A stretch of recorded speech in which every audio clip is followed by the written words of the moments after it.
तो चलिए अब आगे बढ़ेंगे और बात करेंगे। दरअसल बागेश्वर धाम के पीठाधीश्वर पंडित धीरेन्द्र कृष्ण शास्त्री, जिनकी पुस्तक सनातन धर्म आखिर है क्या, इस पुस्तक में इस बात का जिक्र किया गया है पूरे विस्तृत तरीके से कि आखिर सनातन धर्म की उत्पत्ति कैसे हुई और इसका मूल क्या है। दरअसल इस किताब का कल दिल्ली में विमोचन किया गया है। एक रिपोर्ट इससे जुड़ी आपको दिखाते हैं।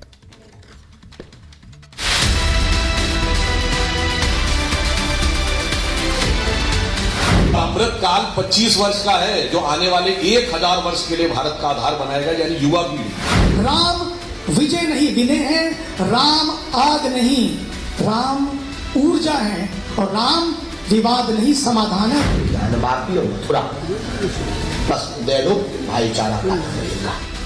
बागेश्वर धाम के पीठाधीश्वर पंडित धीरेन्द्र कृष्ण शास्त्री ने सनातन को लेकर एक पुस्तक लिखी। शनिवार को दिल्ली में इस किताब का विमोचन हुआ। इस दौरान भाजपा सांसद मनोज तिवारी और सुधांशु त्रिवेदी और स्वामी चिदानंद सरस्वती मौजूद रहे। किताब का नाम सनातन धर्म क्या है। बताया जा रहा है कि इस पुस्तक को लिखने में लगभग 2 साल लगे। आचार्य पंडित धीरेन्द्र कृष्ण शास्त्री को सनातन धर्म की वो बात करते हैं। बीते दिनों उनकी किताब का टाइटल सोशल मीडिया पर खूब वायरल हुआ। धार्मिक सिद्धांत, धार्मिक विधान, धार्मिक कृपा, धार्मिक मूल तत्व है, धार्मिक प्राण है। इंसान को इंसान बनने के लिए सनातन धर्म चाहिए। पूरे विश्व में सनातन ही सिर्फ धर्म है। हम ये कहते, हमारा शास्त्र ये कहता, हमारा मत ये कहता, हमारे संत ये कहते। एक भगवान कृष्ण ऐसे हैं जिन्होंने गीता में महाभारत काल के मध्य खड़े होकर के अर्जुन के सामने ताल ठोक करके कहा, पार्थ मैं ही ब्रह्म हूं। इसलिए सनातन सर्वोपरि है, इसमें कोई संदेह नहीं, लेकिन सब सनातन के हैं, इसमें भी कोई संदेह नहीं। तो इसलिए सनातन एक धारणा है, सनातन एक पद्धति है, सनातन एक विज्ञान है। ये बातें बागेश्वर धाम पंडित धीरेन्द्र कृष्ण शास्त्री ने कॉन्स्टिट्यूशन क्लब ऑफ इंडिया में अपनी पुस्तक सनातन धर्म क्या है के विमोचन के दौरान कही। उन्होंने कहा कि अगर किसी का जीव हिंसा धर्म है तो अहिंसा सनातन धर्म है। इस मौके पर पहुंचे बीजेपी सांसद डॉक्टर सुधांशु त्रिवेदी ने कहा कि संत जीवंत तीर्थ माने जाते हैं। धर्म को लेकर बच्चे पूछते हैं, लेकिन कई अभिभावकों को पता ही नहीं होता। धर्म पढ़ना तो दूर, पलटा तक नहीं जाता। अगर आज सनातन के खंडन का विचार है तो मंडन पर भी विचार होना चाहिए। Baba Bageshwar Dham represents the youngest India and the oldest civilization both. यानी हमारी जो प्राचीन सनातन संस्कृति है उसके प्रतिनिधि हैं और युवा है। प्रधानमंत्री जी ने कहा है कि अमृत काल है, तो अमृत की अनुभूति से पहले विश्व को निकलना पड़ेगा। और अमृत काल 25 वर्ष का है जो आने वाले 1000 वर्ष के लिए भारत का आधार बनाएगा, यानी युवा पीढ़ी। हमारी युवा पीढ़ी, बल्कि यूं कहूं उससे पहले वाली पीढ़ी जो हमारी पीढ़ी है, उसी में जो लोग माता पिता हैं उन्होंने नहीं पढ़ा है तो अपने बच्चों को क्या बताएंगे। समस्या क्या हो गया कि एक विशेष प्रकार के विचार के कारण हमने अपने धर्म ग्रंथों को पढ़ना क्या पलटना भी छोड़ दिया और इस कारण से अनेक प्रकार की चीजें और भ्रम हमारे मन में आकर स्थापित हो गए। वहीं परमार्थ निकेतन के अध्यक्ष स्वामी चिदानंद सरस्वती ने कहा कि केदारनाथ, बद्रीनाथ को बागेश्वर धाम ध्यान में लाए हैं। आस्था का सम्मान ही सनातन धर्म है। वर्तमान समय में लोग किताबों और अपने आप को भी पढ़ना भूल गए हैं। सनातन नहीं होगा तो धर्मनिरपेक्षता, मानवता नहीं होगी। सनातन बीमारी नहीं, इलाज है। राम विवाद नहीं, समाधान है। भारत के प्रधानमंत्री ने उस दिन मैं बहुत ध्यान से सुन रहा था, आज तो कुछ ऐसा आएगा, क्योंकि सबको लगता है, पूरा विश्व सुन रहा था, खासकर मेरे मुस्लिम भाई बहन सब सुन रहे थे। सबको लगता था कुछ आज ऐसा एटम बम जैसा आएगा, कुछ तो होगा। जीत गए, दिखा दिया, कर लिया, देखा, हो गए हम आगे। सच मानिए, उन्होंने कहा राम विजय नहीं विनय है।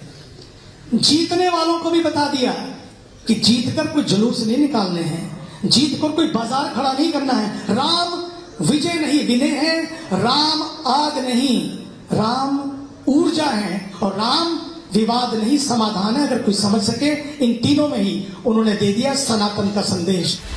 इस दौरान बीजेपी सांसद मनोज तिवारी भी उपस्थित रहे। मनोज तिवारी ने कहा कि दूसरे के धन को मिट्टी ढेले की तरह देखो। गुरु जी बार बार कहते हैं कि लोगों ने संस्कृत को गलत ढंग से देख लिया। लोगों को लगा संस्कृत ही किसी एक का है, जबकि हम पढ़ते क्या थे, मातृवत परदारेषु परद्रव्येषु लोष्टवत। दूसरे की स्त्रियों को माता की तरह। नमस्कार, आप देख रहे हैं रिपब्लिक भारत और मैं हूं आपके साथ गायत्री शर्मा। तमाम बड़ी खबरें आपको बताएंगे। पहली बड़ी खबर क्या है, वैभव आपको बता रहे हैं। बिल्कुल कहते हैं, इस बीच बड़ी खबर अपने दर्शकों को बता दें। दरअसल आतिशी की भी मुश्किलें बढ़ने वाली हैं, क्योंकि क्राइम ब्रांच की टीम आज नोटिस देने आतिशी के घर जाने वाली है। तो आम आदमी पार्टी के तमाम नेताओं की खुद मुख्यमंत्री अरविंद केजरीवाल की मुश्किलों के साथ अब आतिशी को भी क्राइम ब्रांच जो है वो नोटिस देने जाएगी। आतिशी को दरअसल इस मामले में नोटिस दिया जाएगा, क्योंकि लगातार बीजेपी पर जो खरीद फरोख्त के आरोप लगाए जा रहे हैं, उन आरोपों में कितनी सच्चाई है, ये जानने के लिए आज क्राइम ब्रांच की टीम आतिशी को नोटिस देगी। तो बड़ी खबर इस बीच, यानी कि ये तय है, इस खबर के बाद जब उनको नोटिस दिया जाएगा तो 3 दिन में ये बताना होगा कि वो 7 एमएलए कौन है जिनका आपने जिक्र किया, और आखिर खरीद फरोख्त के आरोपों में कितनी सच्चाई है। और अब बात करेंगे 24 किरण की। 24 किरण तैयार है और इंडी गठबंधन कह रहा है कि वो भी चुनावों के लिए तैयार है, लेकिन आपसी मतभेद और सीटों को लेकर खींचतान की वजह से विपक्ष कमजोर होता दिखाई दे रहा है। और इस बीच आपको बता दें कि लगातार जो आपसी मतभेद हैं इंडी दलों में, वो बने हुए हैं। रिपोर्ट आपको दिखाते हैं। –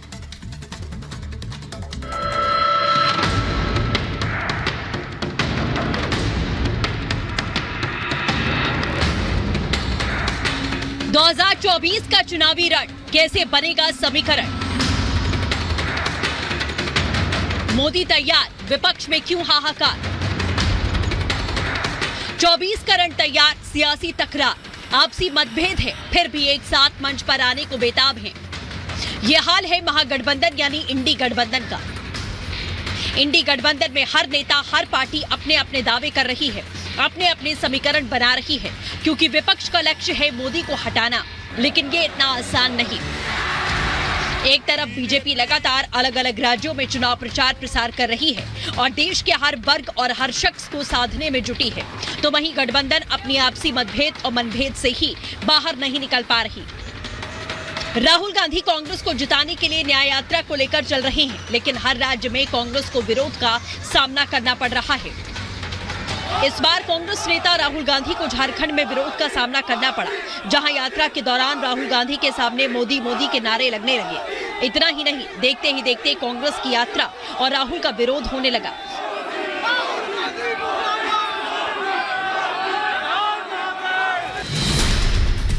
एक तरफ कांग्रेस का विरोध हुआ तो बीजेपी को बैठे बिठाए एक और मौका मिला। बीजेपी ने बिना देरी के कांग्रेस की चुटकी ले ली।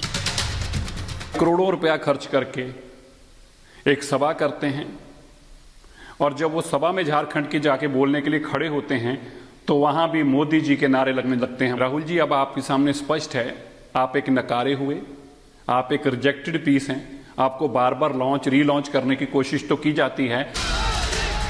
ये कोई पहला वाकया नहीं है जब कांग्रेस की किसी यात्रा या रैली में मोदी मोदी के नारे लगे हों, बल्कि कई मौकों पर ऐसा हुआ है। कांग्रेस को इस कदर लोगों का विरोध का सामना करना पड़ा हो। कांग्रेस 2024 के चुनाव को जीतने के लिए हर कोशिश करने में जुटी हुई है, लेकिन अपने अहंकार की वजह से एक जगह